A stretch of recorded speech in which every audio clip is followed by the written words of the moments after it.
ഹിന്ദുമത വിശ്വാസികൾ ഉൾപ്പെടെയുള്ള വിശ്വാസികളാണ് അതിനു വേണ്ടിയുള്ള എല്ലാ സൗകര്യങ്ങളും ചെയ്തത്. അത് നമ്മുടെ സംസ്കാരത്തിന്റെ ഭാഗമാണ്, നമ്മുടെ ജീവിത രീതിയുടെ ഭാഗമാണ്. അതെല്ലാം തകരാൻ പോകുന്നു, അതെല്ലാം ഇല്ലാതാകാൻ വേണ്ടി പോകുന്നു. കാരണം ഇന്ത്യയുടെ ഭരണഘടന മാറ്റുന്നു, ഇന്ത്യ മതരാഷ്ട്രമാക്കാൻ വേണ്ടി പോകുന്നു. നമ്മളെല്ലാവരും സ്കൂളിൽ പാഠപുസ്തകത്തിന്റെ ആദ്യത്തെ പേജ് കഴിഞ്ഞാൽ ഒരു സത്യപ്രതിജ്ഞ പണ്ട് പഠിച്ചവരാണ് നമ്മളെല്ലാവരും.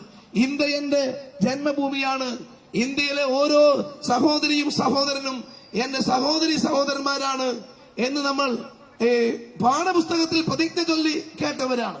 അത് മാത്രമല്ല, ഇന്ത്യയുടെ ഭരണഘടനയുടെ ആമുഖം പ്രിയാമ്പിൾ എന്ന് പറഞ്ഞ ആമുഖത്തിൽ എഴുതി വെച്ചിട്ടുണ്ട്, ഇന്ത്യ ഒരു മതേതര ജനാധിപത്യ സോഷ്യലിസ്റ്റ് റിപ്പബ്ലിക് രാജ്യം എന്നാണ് എഴുതി വെച്ചിരിക്കുന്നത്. അതെല്ലാം കളയാൻ വേണ്ടി ശ്രമിക്കുന്നു. അതോടുകൂടി ഇന്ന് കാണുന്ന ഇന്ത്യയുടെ സംസ്കാരം മുഴുവൻ നഷ്ടപ്പെടും. അതിനുവേണ്ടി ആ നഷ്ടപ്പെടുന്നതിന് എതിരായിട്ടാണ് ഈ ഇലക്ഷൻ. അതുകൊണ്ട് നമ്മൾ ഓരോരുത്തരും ഇന്ന് ഇന്ത്യയുടെ സ്വാതന്ത്ര്യം സംരക്ഷിക്കാൻ വേണ്ടിയുള്ള പോരാട്ടത്തിലാണ്. ഒരുപക്ഷെ 1947 ആഗസ്റ്റ് 15 ശേഷം ജനിച്ചവരാകും ഈ ശബ്ദം കേൾക്കുന്നവരിലെ മഹാഭൂരിപക്ഷം പേരും. നമുക്ക് 1947 മുൻപ് ജനിക്കാൻ ഭാഗ്യമുണ്ടായിരുന്നുവെങ്കിൽ സ്വാതന്ത്ര്യ സമരത്തിൽ പങ്കെടുക്കാമായിരുന്നു. നമുക്കതിന് ഭാഗ്യമുണ്ടായിരുന്നില്ല. നമ്മളൊക്കെ ജനിച്ചത് 47 ശേഷമാണ്. ഇത് ഇന്ത്യയുടെ രണ്ടാം സ്വാതന്ത്ര്യ സമരമാണ്. ഇന്ത്യയുടെ സ്വാതന്ത്ര്യം നിലനിർത്താൻ, ഭരണഘടന നിലനിർത്താൻ, മതസൗഹാർദ്ദം നിലനിർത്താൻ, ഇന്ന് കാണുന്ന നമ്മുടെ എല്ലാ സംസ്കാരങ്ങളും സംരക്ഷിക്കാൻ വേണ്ടിയുള്ള ഇന്ത്യയുടെ രണ്ടാം സ്വാതന്ത്ര്യ സമരമാണ് ഈ പാർലമെന്റ് തെരഞ്ഞെടുപ്പ്. അതുകൊണ്ട് ഈ പാർലമെന്റ് തെരഞ്ഞെടുപ്പിൽ വോട്ട് ചെയ്യുക എന്ന് പറഞ്ഞാൽ വിവേകത്തോടെ വോട്ട് ചെയ്യുക എന്നതാണ്. തൃശൂരിന്റെ കൂടി ഒരു പ്രത്യേകതയുണ്ട്. തൃശൂരിൽ വലിയ ആപത്ത് മുന്നിൽ വരികയാണ്. നേരത്തെ ഇവിടെ സൂചിപ്പിച്ചു, പാലയൂർ പള്ളിയെ കുറിച്ച് പറഞ്ഞു.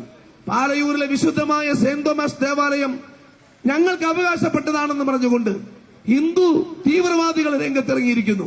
ഞങ്ങൾ പാലയൂർ പള്ളി ഞങ്ങൾ പിടിച്ചെടുക്കുമെന്ന് പരസ്യമായി പറയുന്നു. അതേപോലെ തൃശൂരിലെ പുത്തമ്പള്ളി, നൂറ്റാണ്ടുകൾ പഴക്കമുള്ളതാണ് തൃശൂരിലെ പുത്തമ്പള്ളി. ഒരുപക്ഷെ ഏഷ്യയിലെ ഏറ്റവും മനോഹരമായ പള്ളിയാണ് തൃശൂരിലെ പുത്തമ്പള്ളി. തൃശൂരിലെ പുത്തമ്പള്ളിക്ക് വേണ്ടി ഹൈക്കോടതിയിൽ കേസ് കൊടുത്തിരിക്കുന്നു. ഹിന്ദു ഐക്യവേദിയുടെ നേതാവ് പരസ്യമായി 24 ചാനലിൽ വന്ന് പറയുന്ന ചർച്ചയിൽ പങ്കെടുത്ത് പറയുന്നു, പാലയൂർ പള്ളിയും തൃശൂർ പുത്തമ്പള്ളിയും ഞങ്ങൾ പിടിച്ചെടുക്കും എന്ന് പരസ്യമായി പറയാൻ ഒരു മത തീവ്രവാദിക്ക് ധൈര്യമുണ്ടായിരിക്കുന്നു. അത്രയും ആപത്ത് നമ്മുടെ ജില്ലയിൽ, തൃശൂർ ജില്ലയിലടക്കം എത്തിയിരിക്കുകയാണ്. അതുകൊണ്ട് ഈ തെരഞ്ഞെടുപ്പിൽ വിവേകത്തോടു കൂടി വോട്ട് ചെയ്യലാണ് ഏറ്റവും വലിയ പ്രത്യേകത. അതുകൊണ്ട് തന്നെയാണ് രണ്ടാം സ്വാതന്ത്ര്യ സമരത്തിന്റെ തുടക്കമാണ് ഈ ഇലക്ഷൻ എന്ന് സൂചിപ്പിക്കാൻ കാരണം. ഒരു സന്തോഷം, തൃശൂരിൽ നിന്നും വരുന്ന ഓരോ ദിവസത്തെയും സർവേ റിപ്പോർട്ടുകൾ നിങ്ങൾ കണ്ടു കാണും. ഇന്നലത്തെ മാതൃഭൂമി സർവേ റിപ്പോർട്ട്, കഴിഞ്ഞ ദിവസത്തെ മനോരമ സർവേ റിപ്പോർട്ട്, എല്ലാ സർവേകളിലും ഒരു കാര്യം തൃശൂർ പാർലമെന്റ് മണ്ഡലത്തിൽ അടിയുറച്ചു പറയുന്നു, തൃശൂരിൽ ഒന്നാം സ്ഥാനത്ത് പ്രിയങ്കരനായ നമ്മുടെ UDF സ്ഥാനാർത്ഥി കെ മുരളീധരനാണെന്ന് എല്ലാ സർവേകളും ഒരുമിച്ച് പറയാണ്. അത് ഒരിക്കൽ കൂടി ഓർമ്മപ്പെടുത്തുവാൻ വേണ്ടിയാണ് ഞങ്ങൾ ഈ സന്ദർഭം വിനിയോഗിക്കുന്നത്. ഈ തെരഞ്ഞെടുപ്പിൽ ശ്രീ കെ മുരളീധരനെ കൂടാതെ LDF മത്സരിക്കുന്നുണ്ട്. ഞങ്ങൾക്ക് മനസ്സിലാകണില്ല എന്തിനാണ് LDF മത്സരിക്കുന്നത്. അരിവാൾ നെൽക്കതിരിന് ഒരു വോട്ട് ചെയ്താൽ അത് 2 വോട്ട് താമരയ്ക്ക് ചെയ്യുന്നതിന് തുല്യമാണ്. ഏതായാലും അരിവാൾ നെൽക്കതിർ ഇവിടെ ജയിക്കാൻ പോണില്ല, ഒരിക്കലും ജയിക്കില്ല. ജയിച്ചിട്ടും കാര്യമില്ലല്ലോ. ഇന്ത്യയുടെ പാർലമെന്റിൽ ആരാകണം പ്രധാനമന്ത്രി എന്ന് ഇന്ത്യയുടെ രാഷ്ട്രപതി തീരുമാനിക്കുക. ഏത് പാർട്ടിക്കാണ് ഏറ്റവും കൂടുതൽ MP ഉണ്ടാകുക എന്നുള്ളത്. കേവലം ഇന്ത്യയിൽ 13 സീറ്റിൽ മാത്രമാണ് CPI മത്സരിക്കുന്നത്. 31 സീറ്റിൽ മാത്രമാണ് ഇന്ത്യയിൽ CPM മത്സരിക്കുന്നത്. കഴിഞ്ഞ പാർലമെന്റിൽ CPIക്ക് ആകെ ഒരു MP ഉണ്ടായിരുന്നുള്ളൂ. അത് തമിഴ്നാട്ടിൽ നിന്നും കോൺഗ്രസിന്റെ കൊടി കൂടി കൂട്ടിക്കെട്ടിയതിന്റെ ഭാഗമായി കോൺഗ്രസ് DMK മുന്നണി മത്സരിച്ചതുകൊണ്ട് ഒരാൾക്ക് പാർലമെന്റിൽ വരാൻ പറ്റി. ഇത്തവണ അയാളും വരും. തമിഴ്നാട്ടിൽ നിന്നും കോൺഗ്രസിന്റെ കൊടി കൂടിക്കെട്ടിയാൽ തമിഴ്നാട്ടിൽ നിന്നും CPIയുടെ MP ഉണ്ടാകും. കേരളത്തിൽ നിന്ന് ആകെ ഒരു MP കഴിഞ്ഞ തവണ CPM-നുണ്ടായുള്ളൂ. ആലപ്പുഴയിൽ നിന്നുമുള്ള ഒരേ ഒരു MP. ഇത്തവണ ആലപ്പുഴ 101% പ്രഖ്യാപിച്ചിരിക്കുന്നു. KC വേണുഗോപാൽ ആയിരിക്കും അവിടെ MP. CPM-ന് കേരളത്തിൽ വട്ടപൂജ്യമാകും, ഒറ്റ സീറ്റ് ഉണ്ടാകില്ല. CPI-ക്കും വട്ടപൂജ്യമാകും. പിന്നെ അവർക്ക് വോട്ട് ചെയ്യുക എന്ന് പറഞ്ഞാൽ BJPയെ സഹായിക്കുന്നത് തുല്യമാണ്. ഈ ശബ്ദം കേൾക്കുന്ന നല്ല കമ്മ്യൂണിസ്റ്റുകാർ ഈ നാട്ടിലുണ്ടാകും. AKGയുടെ കമ്മ്യൂണിസ്റ്റുകാര്, കൃഷ്ണപിള്ളയുടെ കമ്മ്യൂണിസ്റ്റുകാര്, AKGയും സഖാവ് കൃഷ്ണപിള്ളയും ഉൾപ്പെടെയുള്ളവർ കമ്മ്യൂണിസ്റ്റ് പ്രസ്ഥാനം ഉണ്ടാക്കുമ്പോ ഉണരുവിൻ പട്ടിണിയുടെ തടവുകാരെ നിങ്ങൾ, ഉണരുവിൻ ഭൂമിയിലെ പീഡിതരെ നിങ്ങൾ എന്ന സർവദേശീയ ഗാനം പാടിക്കൊണ്ടാണ് അവരന്ന് പറഞ്ഞു, നമ്മൾ കൊയ്യും വയലെല്ലാം നമ്മുടേതാകും പൈങ്കിളിയെ എന്നായിരുന്നു അന്നത്തെ കമ്മ്യൂണിസ്റ്റ് പാർട്ടിയുടെ ആപ്തവാക്യം. അന്നത്തെ കമ്മ്യൂണിസ്റ്റ് പ്രസ്ഥാനത്തിന് ലക്ഷ്യബോധമുണ്ടായിരുന്നു. തൊഴിലാളി വർഗത്തിന്റെ മോചനമായിരുന്നു കമ്മ്യൂണിസ്റ്റ് പ്രസ്ഥാനത്തിന്റെ ഏറ്റവും വലിയ ആധാരശില. ആ കമ്മ്യൂണിസം മാറി ഇന്ന് പിണറായിസമാണ് നിൽക്കുന്നത്. പിണറായിസവും കമ്മ്യൂണിസവും തമ്മിൽ യാതൊരു ബന്ധവുമില്ല. പിണറായിസം എന്ന് പറയുന്നത് അഴിമതി ചെയ്യാൻ വേണ്ടി കൂട്ടുപിടിക്കുന്ന, കൂട്ടുനിൽക്കുന്ന ഏറ്റവും വലിയ ഇന്ത്യയിലെ കമ്മ്യൂണിസ്റ്റ് നേതാവാണ് പിണറായി വിജയൻ എന്ന് പറയുന്നത്. സ്വന്തം മകൾക്ക് ലക്ഷക്കണക്കിന് കോടിക്കണക്കിന് രൂപ കരിമണൽ ലോബിയിൽ നിന്നും കൈക്കൂലി വാങ്ങാൻ, പണം വാങ്ങാൻ വേണ്ടി തന്റെ ഭരണാധികാരം ദുർവിനിയോഗം ചെയ്ത ആളാണ് പിണറായി വിജയൻ. മാത്രമാണോ, ഈ ജില്ലയിലെ ഓരോ ജനങ്ങൾക്കും വൈകാരികമായി ഒന്നുകൂടി പറയാൻ പറ്റും. കരുവന്നൂർ സർവീസ് സഹകരണ ബാങ്ക് 3356 കോടി രൂപയാണ് കരുവന്നൂർ സർവീസ് സഹകരണ ബാങ്കിൽ നിന്നും കട്ട് മോഷ്ടിച്ചു കൊണ്ടുപോയത്. ആ മോഷ്ടാക്കൾ ആരാണെന്ന് കണ്ടുപിടിച്ചത് കേരള പോലീസിന്റെ ആദ്യത്തെ അന്വേഷണത്തിൽ തന്നെ CPM ആണെന്ന് കണ്ടുപിടിച്ചു. ആ മോഷ്ടാക്കൾ കരുവന്നൂർ ബാങ്കിലെ ബോർഡ് പ്രസിഡന്റും മെമ്പർമാരും മാത്രമായിരുന്നില്ല. കരുവന്നൂരിൽ നിന്ന് മോഷ്ടിച്ച പണം CPM ജില്ലാ സെക്രട്ടറി തുടങ്ങി ഈ കുന്നംകുളം MLA ഉൾപ്പെടെ, പഴയ ആനത്തൂർ MP ഉൾപ്പെടെ, മുൻ MLA MK കണ്ണൻ ഉൾപ്പെടെ പാർട്ടി നേതാക്കന്മാരെല്ലാവരും അതിന് പങ്കുവിട്ടെടുത്തു. കൂടാതെ CPM ജില്ലാ കമ്മിറ്റിയുടെ അക്കൗണ്ടുകളിൽ ഈ പണം മുഴുവൻ നിറച്ചു വെച്ചിരിക്കുന്നു.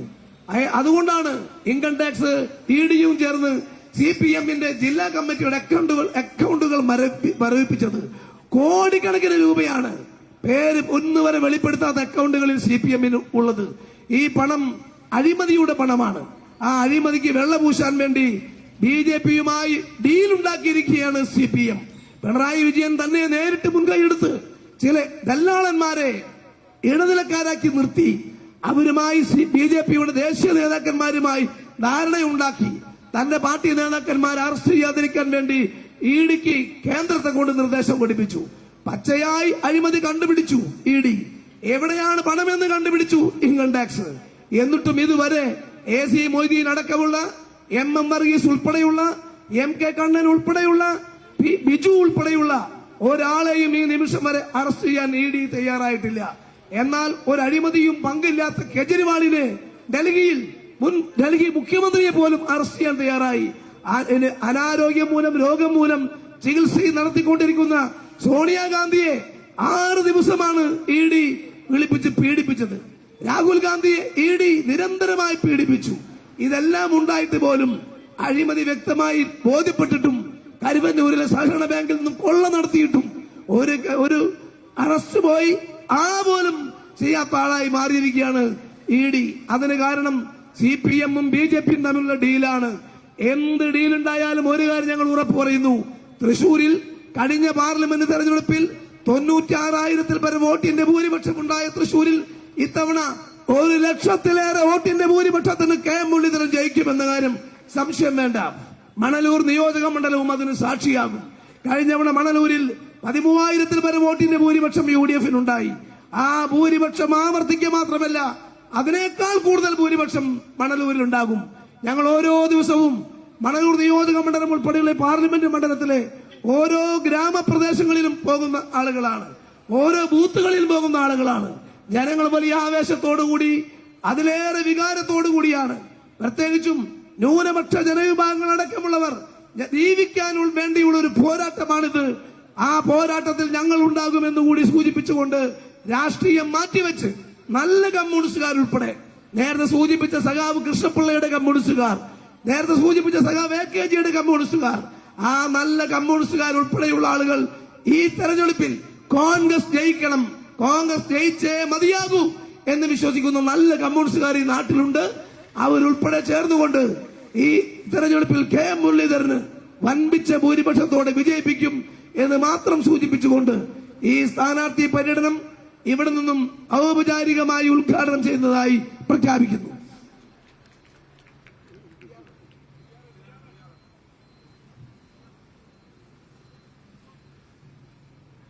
CMPയുടെ നേതാവ് സഖാവ് PRN നമ്പീശൻ നിങ്ങളോട് സംസാരിക്കും. അദ്ദേഹം ഇവിടെ തൊട്ടടുത്ത ഒരു സ്ഥലം വരെ സ്ഥാനാർത്ഥി എത്തി. വഴിയിലെ ഒരു ചെറിയ ബ്ലോക്കാണ് വരാനുള്ള താമസത്തിന് കാരണം. റോഡിലെ ബ്ലോക്കാണ്. ഉടനെ എത്തും.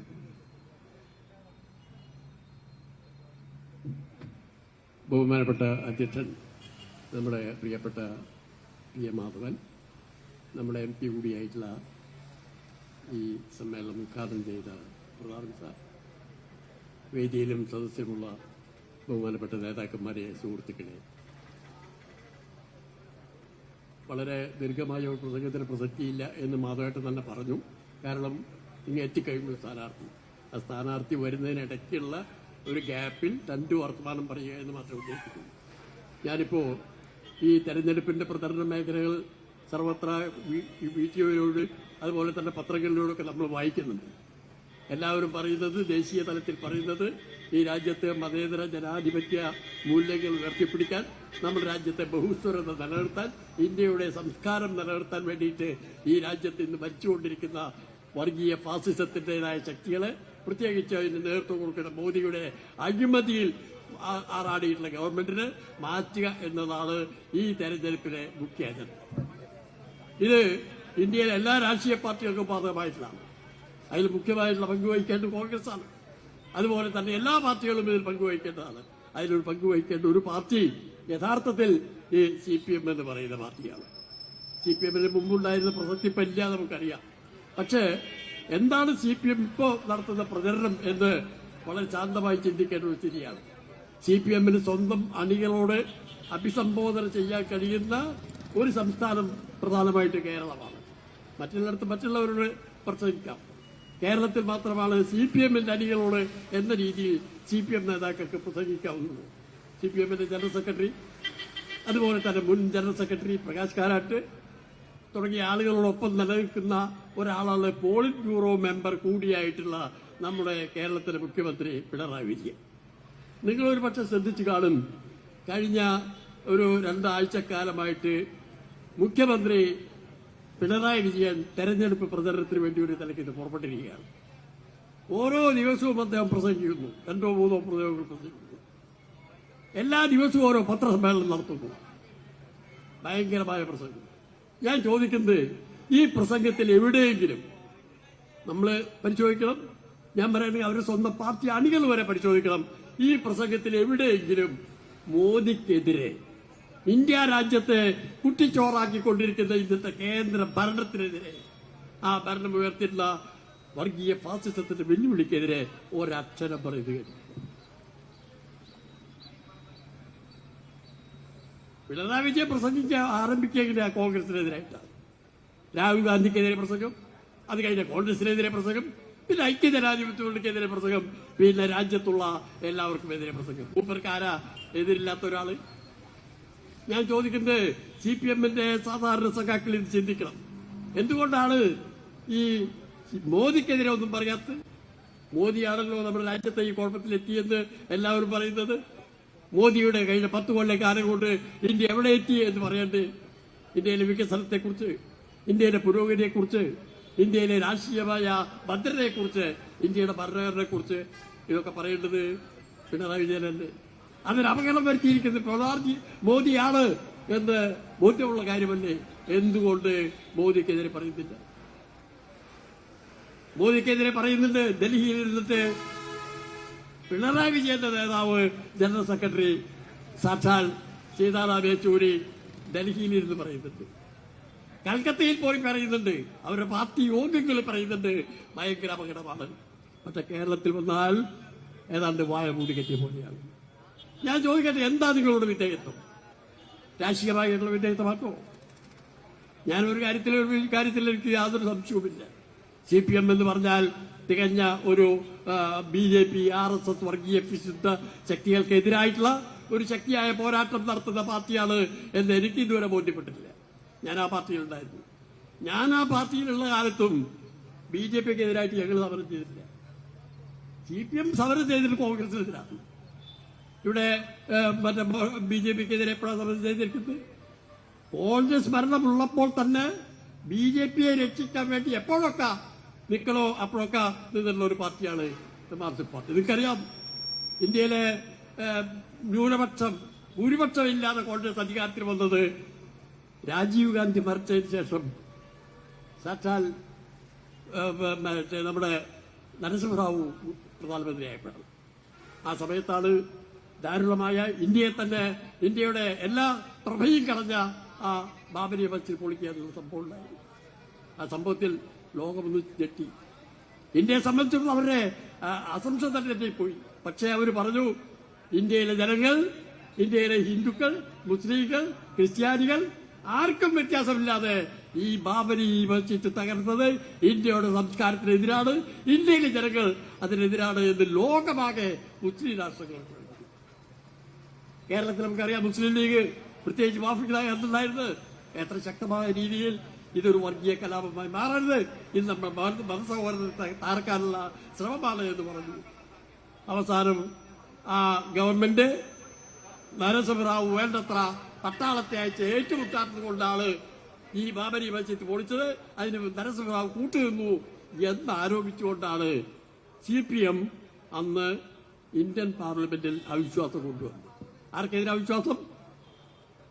അവിശ്വാസം കൊണ്ടുവന്നത് നരസിംഹറാവു ഗവൺമെന്റിനെതിരായിട്ട്. എന്താ നരസിംഹറാവു ചെയ്ത്?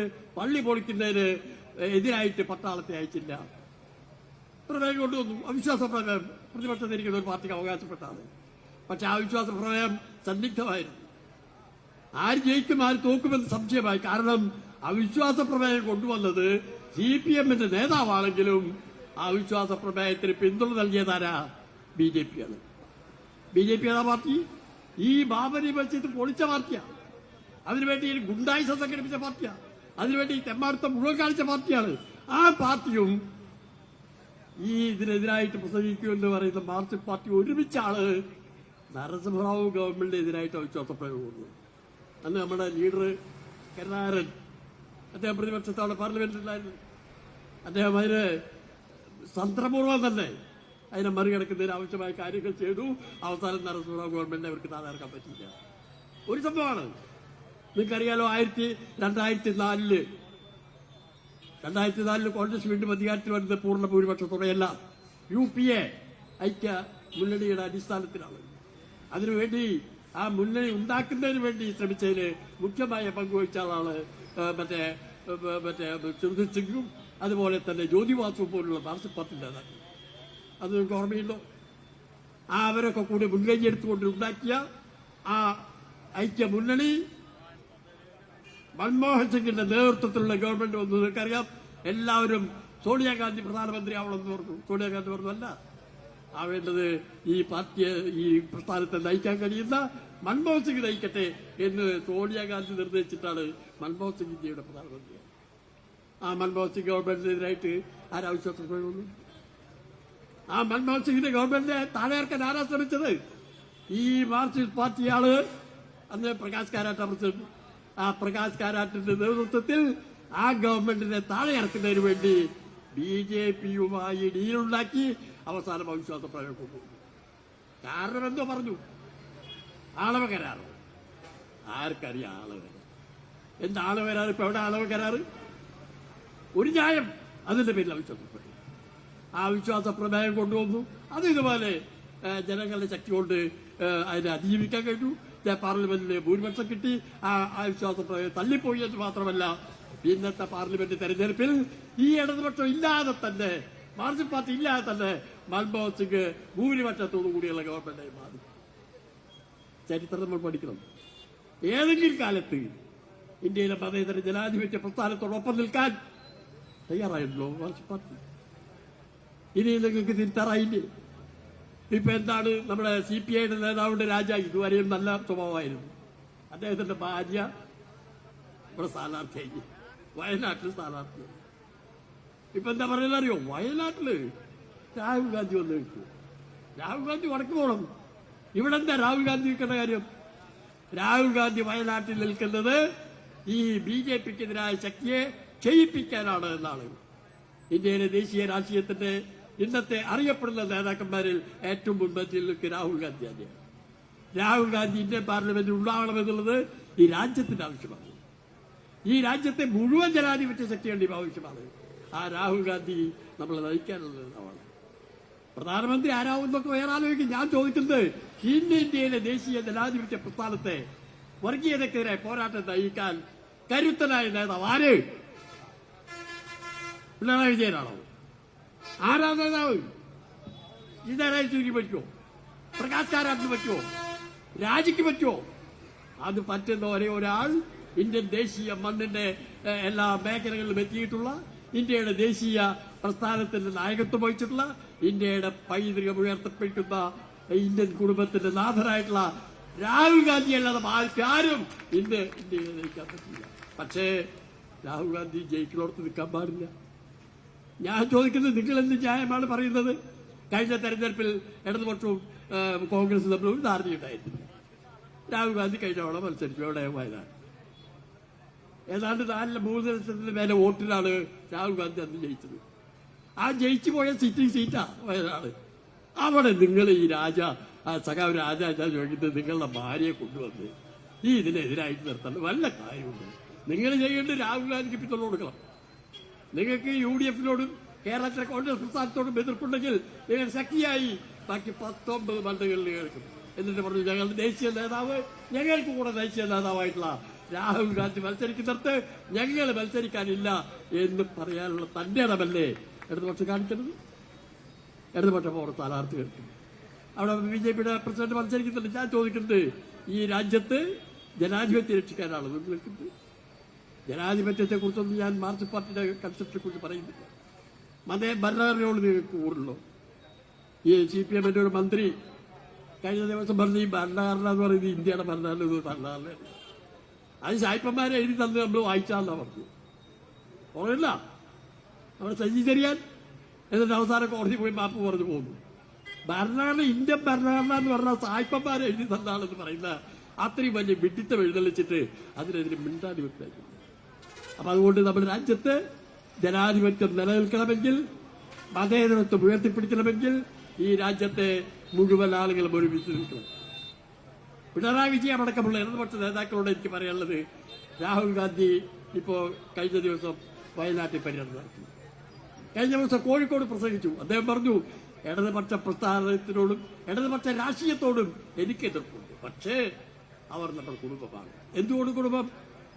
അവർ ഈ രാജ്യത്ത് നരേന്ദ്രമോദി ഉയർത്തിപ്പിടിക്കുന്നതായിട്ടുള്ള ഭീകരമായിട്ടുള്ള അവസ്ഥയെ, ഇന്ത്യയെ ഛിന്നഭിന്നമാക്കുന്ന, ഇന്ത്യയുടെ ഐക്യത്തെ തകർക്കുന്ന, ഇന്ത്യയുടെ മതസൗഹാർദ്ദത്തെ തകർക്കുന്ന, ഇന്ത്യയിലെ ജനങ്ങളെ ഭിന്നിപ്പിച്ചുകൊണ്ട് ഈ രാജ്യത്തെ കുത്തകൾക്ക് വേണ്ടി, അദാനിയെ പോലുള്ള ആളുകൾക്ക് വേണ്ടി ഇന്ത്യ പണയപ്പെടുത്തുന്ന ആ നിലപാടിനെതിരെ ഉറച്ചു നിൽക്കേണ്ട പാർട്ടിയുടെ ഞങ്ങളെ കൂടെ നിൽക്കേണ്ടവരാണ് ഇടതുപക്ഷം. അതുകൊണ്ട് ഞാൻ മാർക്സിസ്റ്റ് പാർട്ടിയെ, ഇടതുപക്ഷത്തെ കുറ്റം പറഞ്ഞു.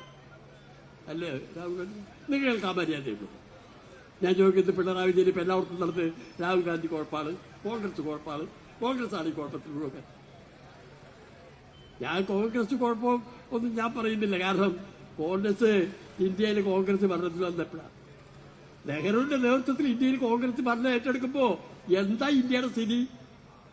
ബ്രിട്ടീഷുകാർ ഭരിച്ച് ഏതാണ്ട് 200 കൊള്ള മാത്രം നടത്തി ഈ രാജ്യത്തെ ഏതാണ്ട് തൊണ്ടാക്കി മാറ്റി ഒന്നുമല്ലാതാക്കി ഇട്ടെറിഞ്ഞു പോയിട്ടുള്ള ഇന്ത്യയെ തമ്മിലടുപ്പിച്ച് 2 രാജ്യങ്ങളാക്കി മാറ്റി പോയ ബ്രിട്ടീഷുകാരുടെ കയ്യിൽ നിന്നാണ് നെഹ്റുവിന്റെ കയ്യിൽ ഇന്ത്യ എന്ന് പറയുന്ന രാജ്യത്ത് എത്ര കൊല്ലം ഭരിച്ചു? 1963 വരെ തുടർച്ചയായ ഭരണം നെഹ്റുവിന്റെ നേതൃത്വത്തിൽ നടത്തിയപ്പോൾ ഞാൻ ചോദിക്കുന്നത്, ആ ഭരണത്തിൽ എവിടെയെങ്കിലും ഈ പ്രശ്നമുണ്ടായിരുന്നോ? അതുകൊണ്ട് ഈ രാജ്യത്തെ ജനാധിപത്യ പ്രസ്ഥാനത്തിന്റെ, അതുപോലെ തന്നെ മതേതരത്വത്തിന്റെ, ഈ രാജ്യത്തെ ജനങ്ങളുടെ ഐക്യത്തെ, ജനങ്ങൾ എന്നുള്ള രീതിയിലുള്ള മതത്തിനതീതമായ ജനങ്ങളുടെ ഐക്യത്തെ കാത്തുരക്ഷിക്കാൻ കഴിയുന്ന വലിയൊരു പ്രസ്ഥാനമാക്കി ഈ രാജ്യത്ത് ഉയർന്നു വന്നിരിക്കുന്ന ഈ മുന്നണിയെ വിജയിപ്പിക്കാനും, പ്രത്യേകിച്ച് അതിന്റെ പ്രതിനിധിയാ നേതൃത്വം കൊടുക്കുന്ന കോൺഗ്രസിന്റെ സ്ഥാനാർത്ഥിയായി ഇവിടെ മത്സരിക്കുന്ന നമ്മുടെ പ്രിയങ്കരനായ, ഞാൻ അവിശ്വാസത്തിൽ പോകുന്നില്ല, ശ്രീ മുരളീധരനെയും സ്വാഗതം ചെയ്തുകൊണ്ട് ഞാൻ എന്റെ വാക്ക് ശ്രമിക്കുന്നു. നമ്മളെ പ്രിയങ്കരനായ സ്ഥാനാർത്ഥി K. മുരളീധരൻ ഇതാ വന്നുകൊണ്ടിരിക്കുകയാണ്.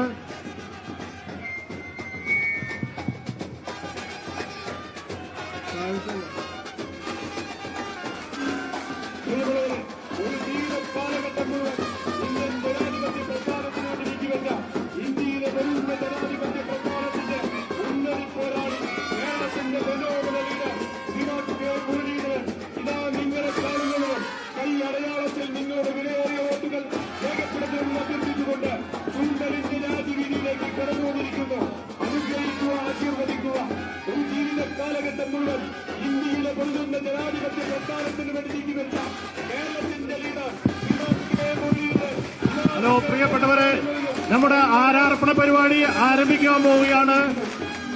ചൂണ്ടൽ മണ്ഡലം കോൺഗ്രസ് കമ്മിറ്റിക്ക് വേണ്ടി UDF chairman RM Basheer, block Congress secretary P Balachandran, Indian Union Muslim ലീഗിന് വേണ്ടി panchayat Muslim League president VK Yusuf master, youth കോൺഗ്രസിന് വേണ്ടി ഹാറൂൺ, CMPക്ക് വേണ്ടി ബെന്നി, മണ്ഡലം Congress secretary Francis, Muslim League Choondal secretary Sulaiman, Vichar Vibhag നിയോജനം chairman Joseph Thalakottukara, booth president Davis, Kerala Congress ജില്ലാ vice president CT Paul, socialist party of India ജില്ലാ പ്രസിഡന്റ് PK കൃഷ്ണൻ, മഹിളാ കോൺഗ്രസ് മണ്ഡലം president Ramla, INCAS ദുബൈയുടെ president Shakeer, Muslim League Vettukad unit president Syed Muhammad.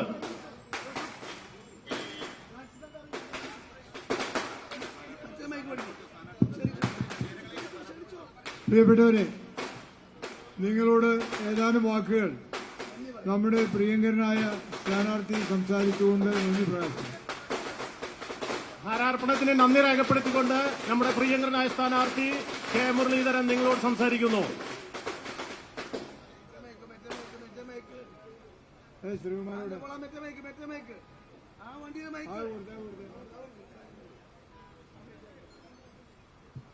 സഹോദരി സഹോദരന്മാരെ, ഗുരുജനങ്ങളെ, 26-ാം തീയതി നടക്കുന്ന ലോക്സഭാ തെരഞ്ഞെടുപ്പിൽ നിങ്ങളുടെ വിലയേറിയ വോട്ടുകൾ കയ്യറയാക്കി രേഖപ്പെടുത്തി വിനീതനായി എന്നെ വിജയിപ്പിക്കാൻ അനുഗ്രഹിക്കണം എന്ന് അഭ്യർത്ഥിക്കുക. ഈ തെരഞ്ഞെടുപ്പിൽ UDFനെ സംബന്ധിച്ച് ഇന്ത്യ രാജ്യത്തൊരു ഭരണമാറ്റത്തിനാണ് UDF ജനങ്ങളോട് വോട്ടുകൾ അഭ്യർത്ഥിക്കുന്നത്. ഇന്ന് ഈ BJPയുടെ ഭരണത്തിൽ ഇന്ത്യ വളരെയധികം ദുരിതമനുഭവിക്കുക.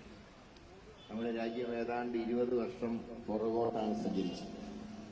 കഴിഞ്ഞ 10 വർഷം ഈ രാജ്യത്തുണ്ടായ സംഭവ വികാസങ്ങൾ, ഇപ്പോഴും ശാന്തമാവാത്ത മണിപ്പൂർ, പലയിടത്ത് നടക്കുന്ന വർഗീയ സംഘർഷങ്ങൾ, ഇതെല്ലാം രാജ്യത്തിന്റെ അന്തസ് ഇടിച്ചു താഴ്ത്തി.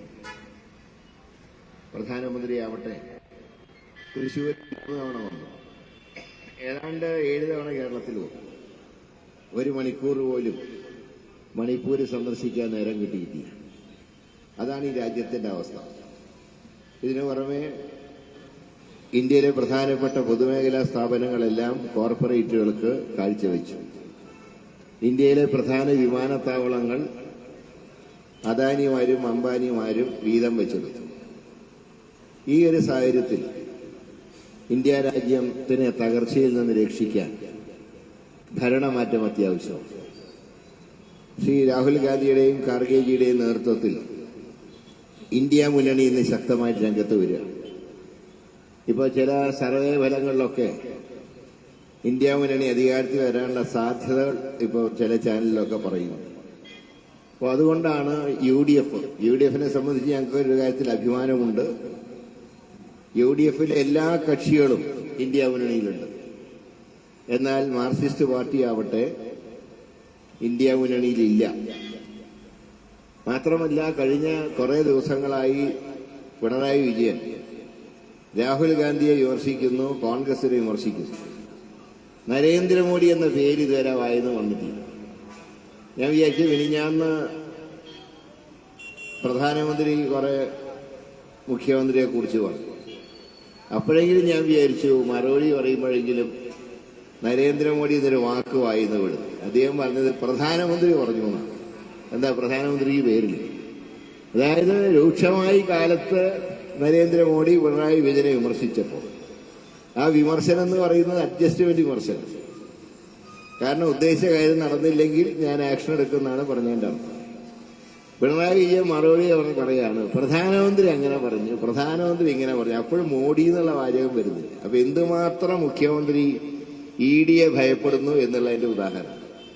അതുകൊണ്ട് ഇവിടെ ഒരു അവിശുദ്ധ കൂട്ടുകെട്ടുണ്ട്. ആരെന്ത് പറഞ്ഞാലും ശരി, ഈ അവിശുദ്ധ കൂട്ടുകെട്ടിനെ പരാജയപ്പെടുത്തണം.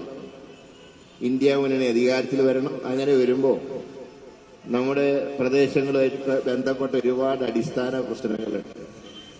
അത് പരിഹരിക്കാൻ ഞാൻ നിങ്ങളോടൊപ്പം ഉണ്ടാകും എന്ന് പറയാൻ ഈ സന്ദർഭം ചെയ്യും. ദീർഘമായി പ്രസംഗിക്കുന്നില്ല. ഒരുപാട് പരിപാടിയിൽ പങ്കെടുക്കാനുള്ളതുകൊണ്ട് നിങ്ങൾ ഇവിടെ നൽകിയ ഈ വളരെ എന്താ പറയേണ്ടത്, ക്ലൈമറ്റ് വളരെ ചൂടുള്ളതാണ്. ഇപ്പൊ ഒന്ന് വെയിൽ ശാന്തമായിട്ടുണ്ടെങ്കിലും കൊടും ചൂടിലും നിങ്ങൾ നൽകിയ ആവേശകരമായ സ്വീകരണങ്ങൾക്ക് ഹൃദയത്തിന്റെ ഭാഷയിൽ നന്ദി രേഖപ്പെടുത്തുന്നു. ജയ് ഭാരത്, ജയ് UDF. പ്രിയമുള്ളവരെ, നമ്മുടെ പര്യടന പരിപാടി ആരംഭിക്കുകയാണ്. തുറന്ന ജീപ്പിൽ സ്ഥാനാർത്ഥി ഉണ്ടായിരിക്കും. അതിനു മുന്നിലെ വെള്ള പ്രചരണ വാഹനത്തിന് മുന്നിലെ